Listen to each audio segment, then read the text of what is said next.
Welcome to NanoIndenter training. In this first video, I'm going to show you the components of the instrument, how to load a tip, and how to wet that tip so it's ready for measurements.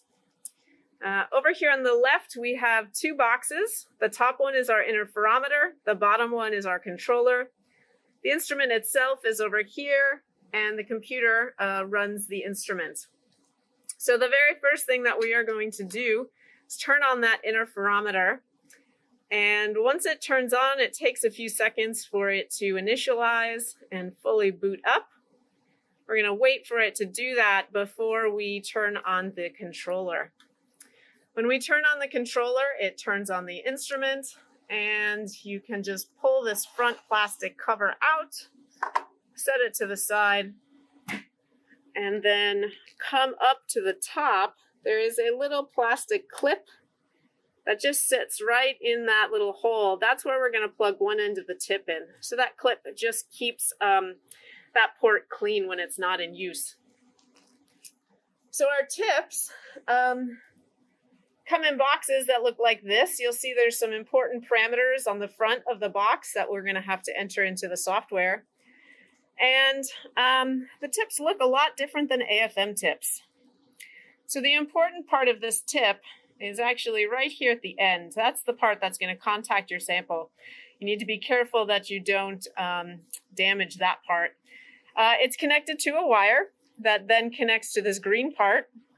And that's the part that's going to plug into that port that we just took the black cap out of. This tip fits pretty snug. So I'm just going to kind of wiggle it out, being careful not to touch the end.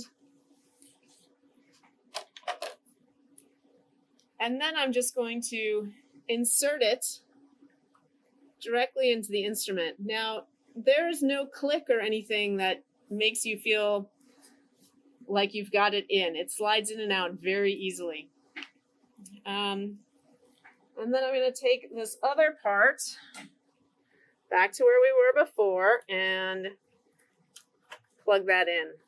Now that does click in and it feels nice and solid when it's in place. This little dial here, when you rotate it, will move the entire assembly up and down. You'll need to do that when you're ready to take some measurements. I'm just going to put a petri dish in here. Our next step is to wet the tip, and we do this because we don't want air bubbles to get trapped between the tip and the tip assembly. And so one way that I typically wet the tip is just with a squeeze bottle. I aim that squeeze bottle right at the center of the tip, and I just let the fluid run down the end of it and drip into the petri dish. Now, I will typically wet the tip with water, ethanol, and then go back to water as my final rinse step. And I will do this before I start my measurement and also at the end of the day when I'm done taking measurements. Now, if you're going to make your measurements in some kind of solution like PBS or media, you'll want to make sure the final rinse is with that solution.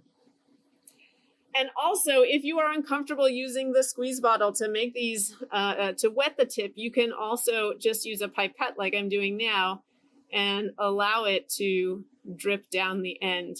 The pipette does give you a little bit more control over how much solution you deliver. And the goal is to have a little droplet of solution hanging from the end of the tip so that everything is nice and hydrated.